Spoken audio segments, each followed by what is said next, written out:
no ano de 1992, eu me reuni com algumas pessoas, vou dizer assim, e eu propus que as nossas semanas de oração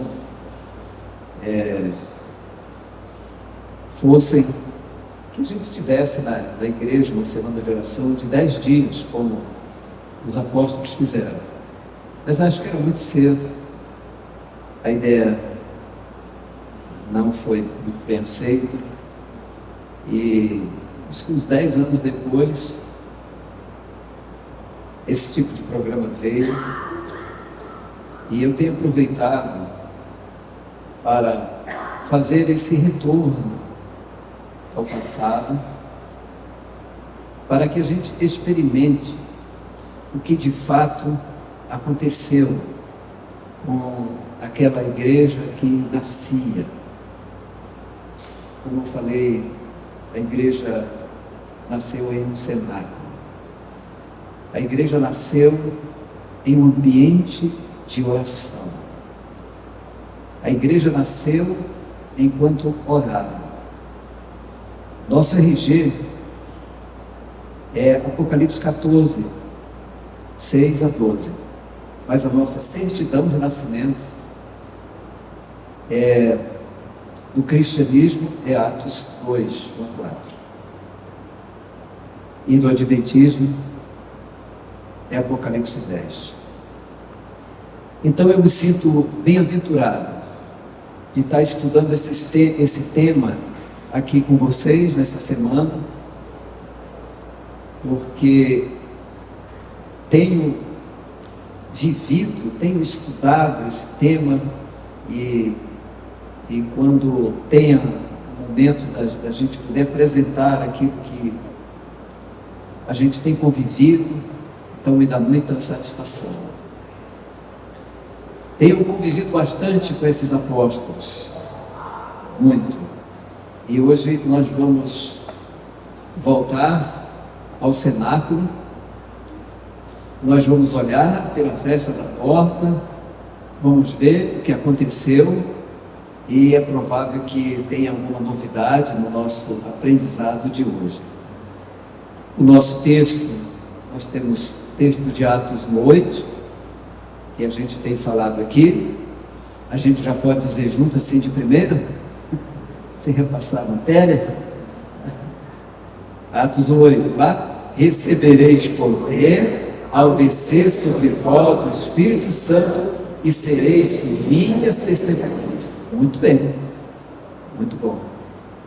Aqui está, como eu mencionei, o sistema pelo qual a Igreja Apostólica funcionou e do qual a Igreja Cristã nunca deveria ter se afastado.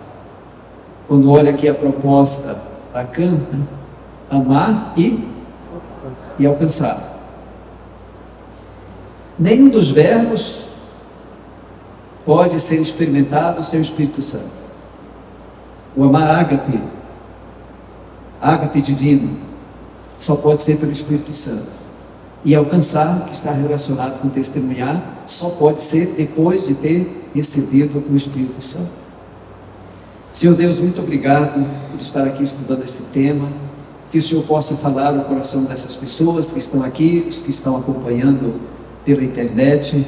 E o Teu Espírito é o mesmo, que nos assista, nos abençoe e crie em nós, Pai, um desejo realmente muito forte de Te conhecer o Teu Espírito Santo, e que Ele possa viver e guiar a nossa vida. Amém. Oramos em nome de Jesus. Amém. E outro texto, que é o centro, né? É um momento assim, climático, né? O clímax do livro de Atos, então está justamente aí no capítulo 2, depois vai se desenrolar depois dele, capítulo 2, verso de 1 a 4, né? Ao cumprir-se o dia de Pentecostes, estavam todos reunidos no mesmo lugar. Observe a ideia de totalidade. São 4 versículos. Em cada um destes versículos, a ideia é de totalidade. Ao cumprir-se o dia de Pentecostes, estavam todos reunidos no mesmo lugar. De repente, Veio do céu um som como de um vento impetuoso e encheu toda a casa onde eles estavam assentados. E pousaram sobre cada um deles, ou seja, sobre todos os que estavam ali, línguas como que de fogo. E todos foram cheios do Espírito Santo. Amém? Amém. Aguardo o dia em que a nossa igreja possa comemorar isso. Todos possam ser cheios do Espírito Santo. Amém. Agora vamos dar uma olhadinha. Em primeiro lugar, quem estava no cenáculo? Invariavelmente, os livros, os estudos vão dizer. Eu outro dia encontrei com um amigo meu, ele era meu amigo, por isso pude fazer essa pergunta para ele, e eu perguntei para ele assim, ele é um teólogo, conhecido, respeitado, e eu perguntei para ele assim: quantas pessoas estavam no cenáculo quando o Espírito Santo veio? E ele falou assim: as escrituras dizem que eram 120. E aí eu falei: mas será que as escrituras dizem que eram 120? Então vamos dar uma olhadinha aqui, tá? No verso 1, no capítulo 1, a partir do verso 12, né? Só volta aí uma página, diz assim: então, notem que Jesus havia partido, acabara de partir, havia precipitado estas palavras de Atos 8: recebereis poder e sereis minhas testemunhas, tá? Então eles voltam para Jerusalém. Quem volta para Jerusalém? Os que viram a partida de Jesus. Quem viu a partida de Jesus?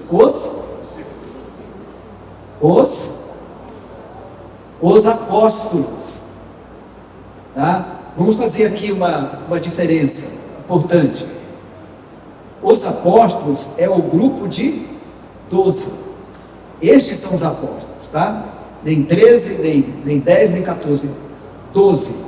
Os 12 apóstolos. Então, quando as escrituras falam, mas o Novo Testamento fala dos apóstolos, está invariavelmente referindo-se ao grupo de 12 homens que Jesus chamou para estar com eles.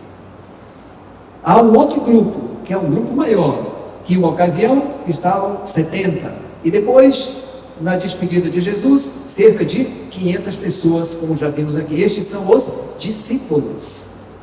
Discípulos é uma outra categoria, tá? Mas os apóstolos, eles são 12. Neste momento que Jesus sobe para o céu, eles são 11. Então acontece que estes 11 voltam para Jerusalém. E aí vamos aqui ao texto, verso 12, capítulo 1 de Atos. Então voltaram para Jerusalém do monte chamado Olival, que disto daquela cidade tanto como a jornada de um sábado. Quando ali entraram, onde? No cenáculo. Quando ali entraram, subiram para o cenáculo, onde se reuniam Pedro, Tiago, João, André, Filipe, Tomé, Bartolomeu, Mateus, Tiago, filho de Alfeu, Simão, Zelote e Judas, filho de Tiago. Todos estes perseveravam unânimes em oração com as mulheres, com Maria, mãe de Jesus, e com os irmãos dele. Aqui é um momento muito interessante. Os irmãos de Jesus. Os irmãos de Jesus agora são seus discípulos. E é muito comovente ver que a mãe de Jesus também estava ali, né? Então, naqueles dias, que dias? Entre o 40º dia e o 50º dia, naqueles 10 dias, eles tiveram uma reunião, que não foi imediatamente a chegada deles lá do Monte das Oliveiras, que não foi imediatamente a partida de Jesus, porque eles eram só 11. Então, naqueles dias, houve uma reunião, não sei se no mesmo cenáculo, eu até acho que não, onde estavam os apóstolos, Então levantou-se Pedro no meio dos irmãos, ora, está aqui entre parênteses, né? Compunha-se a assembleia de umas 120 pessoas. E disse, então Pedro, né? Irmãos, convém aí vem o restante do texto. Tá? É somente neste momento, exclusivamente neste momento, que falam de 120 pessoas. Houve uma reunião de 120 pessoas. Naquela assembleia, eles escolheram um outro apóstolo, que foi Matias. Esse foi o grande, esse foi o significado, o evento. O que aconteceu? Eles se reuniram e escolheram alguém para ocupar o lugar de Judas Iscariotes. E então escolheram Matias. Nós já comentamos isso aqui, né? Bom, houve uma reunião com 120 pessoas. Agora, a gente vem para cá, para o capítulo 2, lemos de novo o texto que nós mencionamos, disse que estavam todos reunidos. Quem são esses todos que estavam reunidos naquele cenário? Bom, no verso 14, dá a resposta. Olha aqui. Então se levantou Pedro com quem? Pedro com quantos? 11. Então se levantou Pedro com os 11. Pedro, mas 11 dá quanto? 12. E erguendo a voz, advertiu-os nesses termos: varões judeus, e todos os habitantes de Jerusalém, tomai conhecimento disto e atentai nas minhas palavras. Estes homens, lembra que no outro grupo tinha homens e mulheres? Aí ele aponta e diz: estes homens não estão embriagados, como vim dispensando, sendo esta a hora nona, às 9 horas da manhã. Mas o que ocorre é o que foi dito pelo profeta Joel.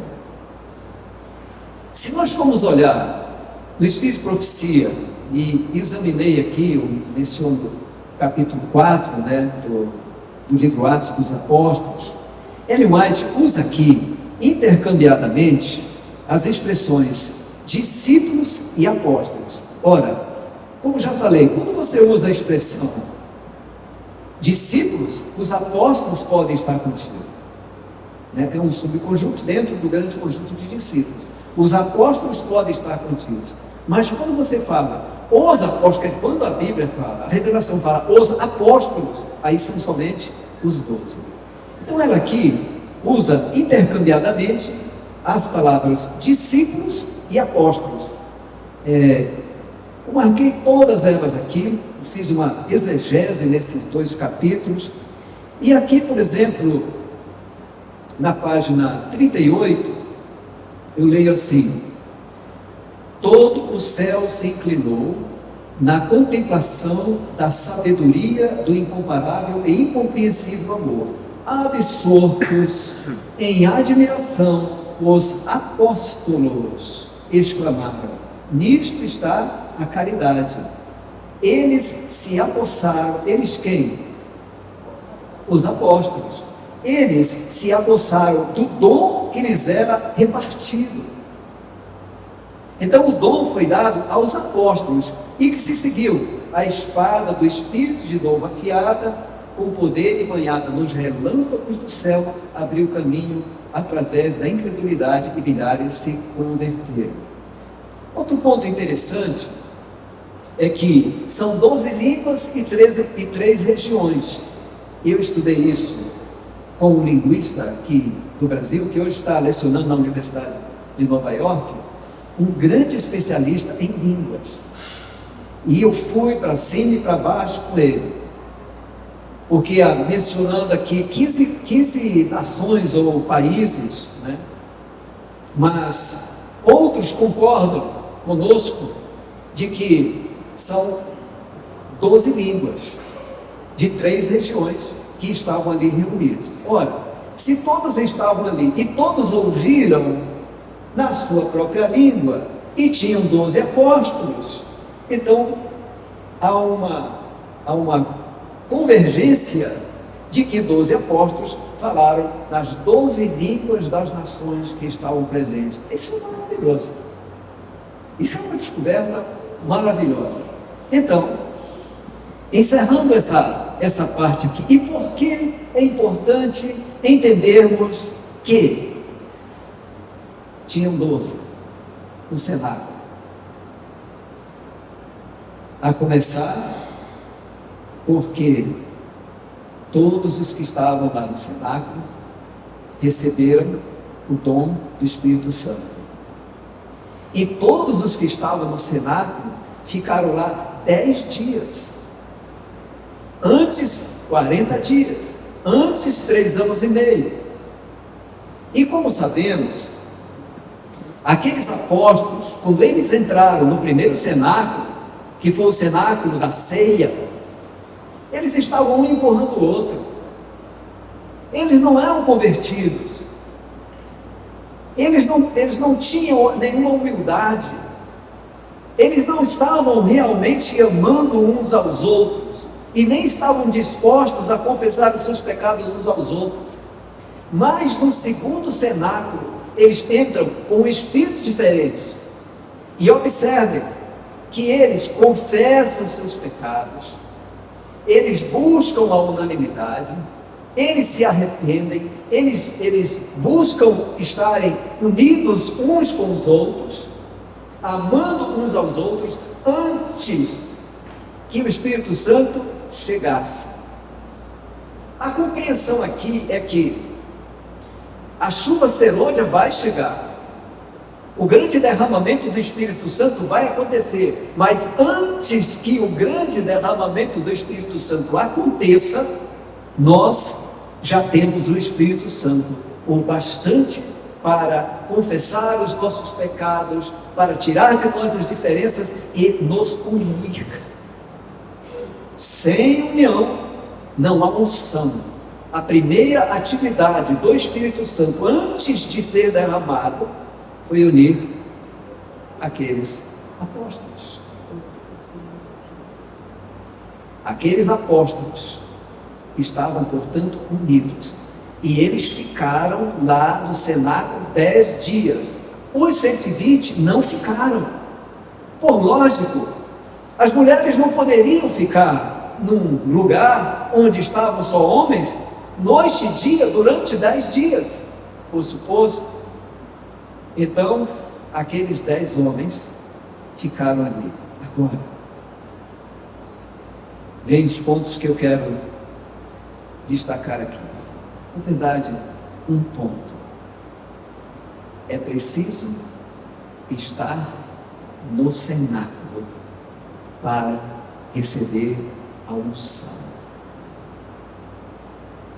Se um dos apóstolos, ainda que fosse Pedro, tivesse saído para pescar, quem sabe Mateus tivesse tido uma recaída e fosse ajeitar algumas contas lá na coletoria, e não estivesse no cenáculo, o que vocês acham? Eles teriam recebido o Espírito Santo?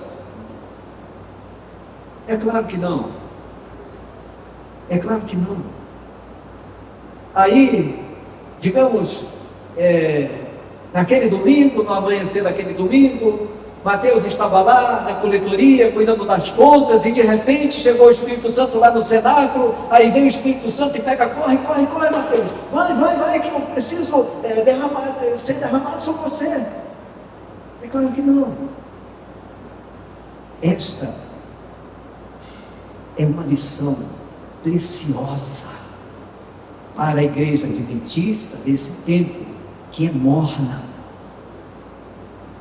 que é laodiceana, que tem dificuldade de estar nas reuniões de oração. Primeiro, só podemos esperar um reavivamento em resposta à oração. E aqueles que realmente, eu falei mensagens escolhidas para a 121, e aqueles que realmente estão buscando a comunhão com Deus, serão vistos nas reuniões de oração, Caminho a Cristo 98.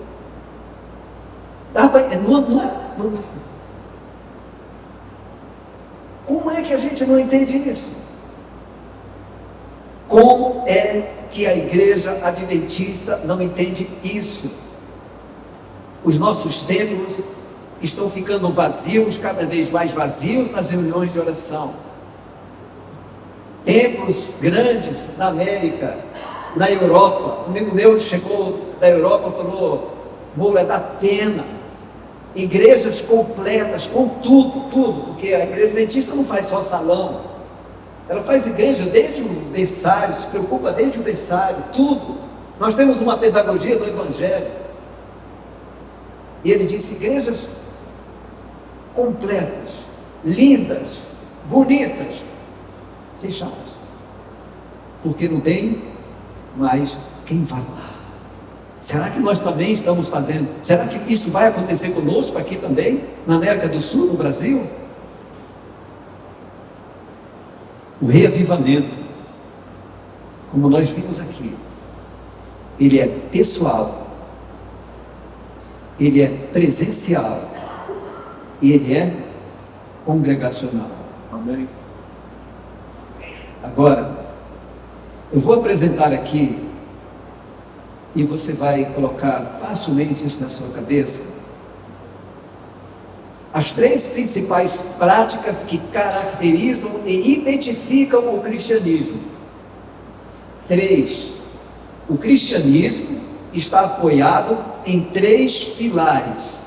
Se tirar um desses pilares, a estrutura tomba. Fácil.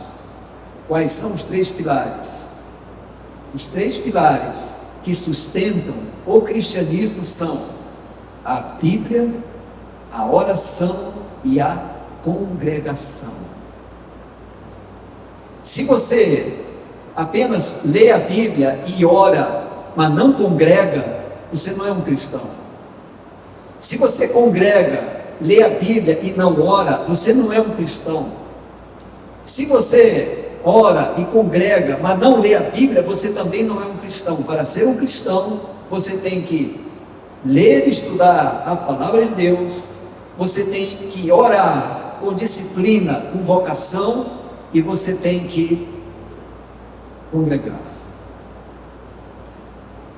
Congregar. Aqueles que se afastam pelos motivos mais, quem sabe, mais fortes, porque alguns se afastam por motivos muito banais, se afastam da igreja, deixam de vir, adoecem, estão adoecendo, espiritualmente, deixam de vir à igreja. Quando uma pessoa, você sabe disso, quando alguém da sua casa começa a evitar a congregação, ele está avisando: eu vou sair, e sai, porque aqui na congregação tem um calor, aqui a gente se ajuda. Orei aqui com esse casal, com a Lúcia, que interessante, nunca tinha orado com eles, mas de repente a gente se junta e sente um calor, nós somos irmãos. Agora, se eu nunca venho à igreja, se eu nunca oro junto, se eu nunca louvo junto, eu não sou a igreja. Eu sou a igreja à medida que eu congrego, que eu estou na igreja.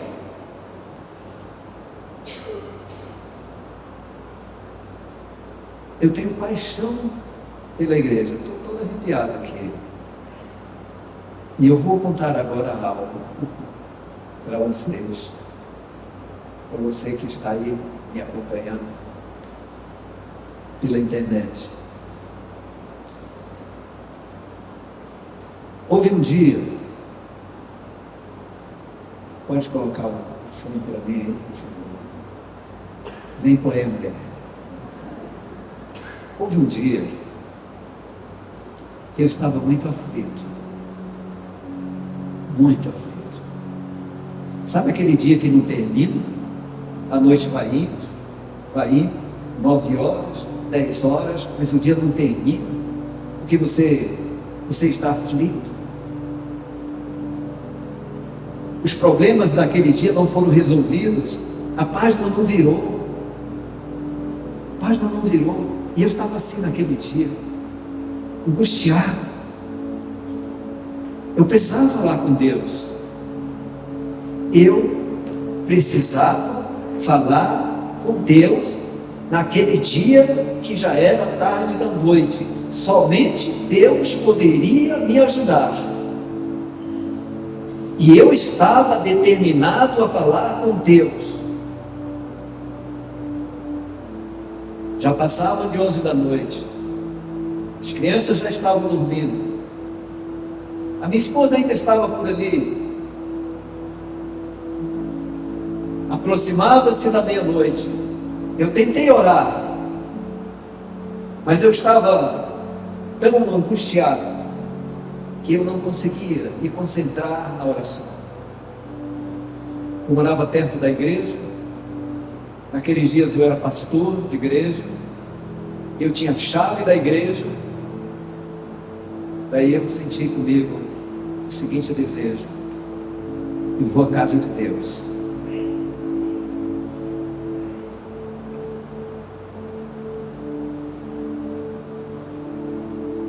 Eu vou à casa de Deus, eu vou ter que falar com Ele.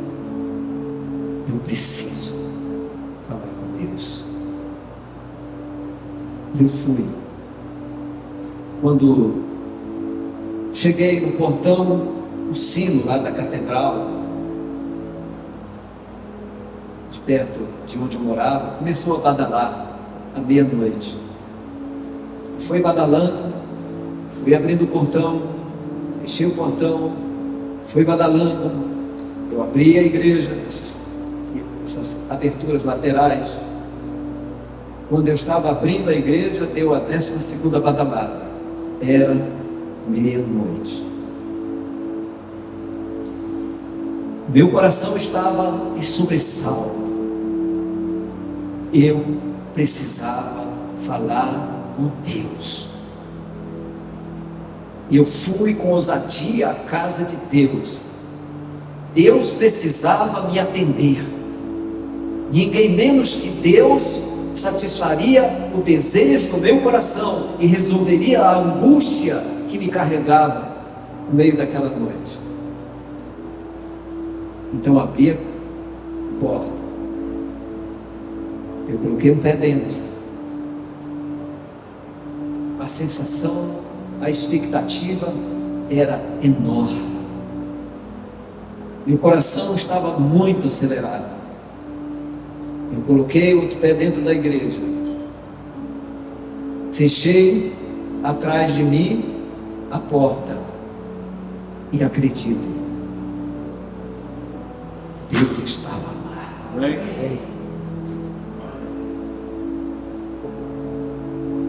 Deus estava lá. Naquela altura, eu já conhecia a presença de Deus. Aquela altura eu já conseguia distinguir a chegada de Deus, onde Deus estava. Então ali mesmo eu desabei no chão. E eu fiquei ali muito tempo. Acredito que as orações mais poderosas são aquelas que você não precisa falar. É o coração humano, o coração do homem com o coração de Deus. Fiquei ali muito tempo. E depois de muito tempo, eu me levantei, tipo ali, como naquela porta, e eu vim quase que me arrastando até essa estrutura que nós chamamos de plataforma. E ali, num lugar semelhante a esse, eu ajoelhei de novo e vou falar uma palavra que eu temo, que a minha igreja conhece muito pouco. Eu adorei. Adorei.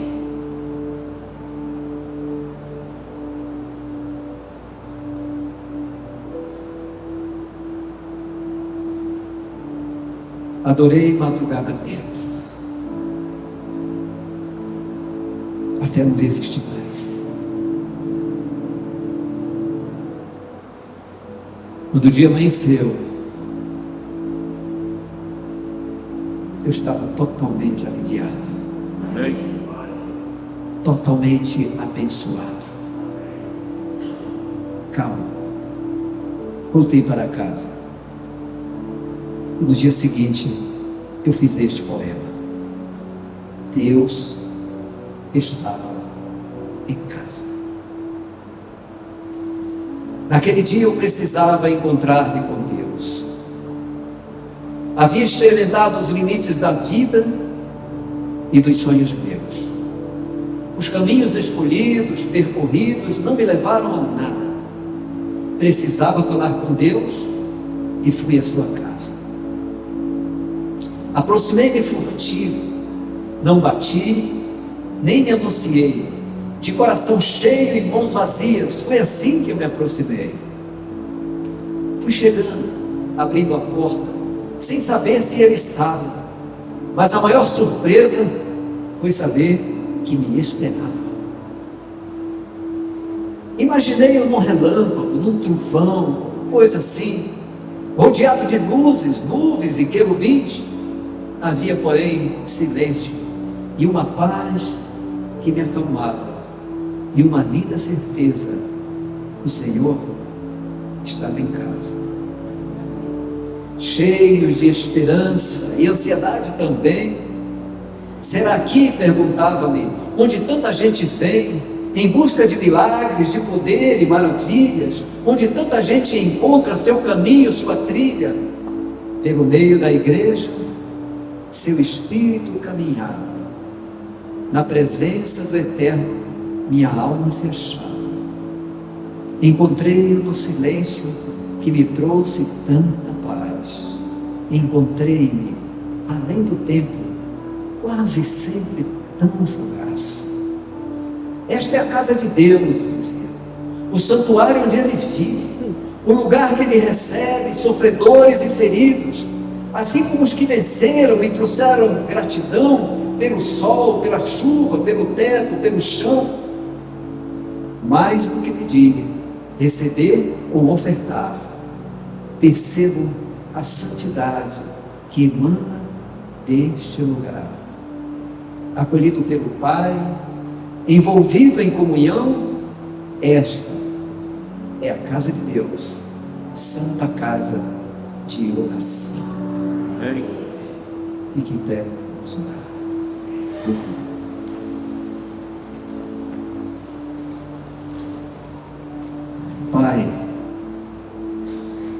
Pai Celestial, que privilégio, Senhor. Primeiro temos um Pai que é Deus, que é o Supremo Deus Todo-Poderoso, Criador dos céus e da terra e de tudo que neles há. Segundo, que o Senhor tem uma casa, na qual o Senhor está, na qual o Senhor habita, apenas para nos receber, para nos abençoar, para nos libertar, para nos salvar. E hoje, vimos a esta casa para receber estas bênçãos, Pai. Talvez alguns aqui tenham chegado muito oprimidos. Talvez aqui tenham chegado com lágrimas nos olhos, mas escondendo. Talvez alguns aqui esconderam no corpo uma dor e no coração uma grande angústia. Mas o Senhor sabe, o Senhor conhece, o Senhor vai no mais fundo, no mais profundo de nossa alma, e o Senhor conhece os nossos sentimentos que ainda nem sentimos, e as palavras que ainda não falamos.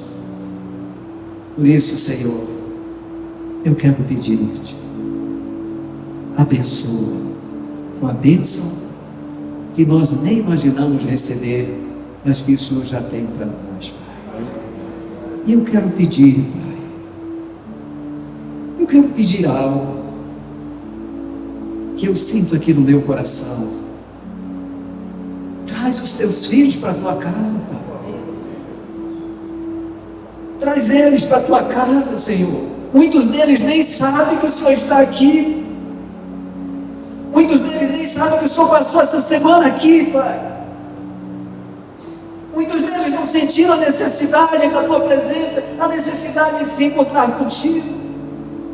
Alguns envergados pela dor, outros pela vergonha, outros pelo sucesso, outros pelo mundo.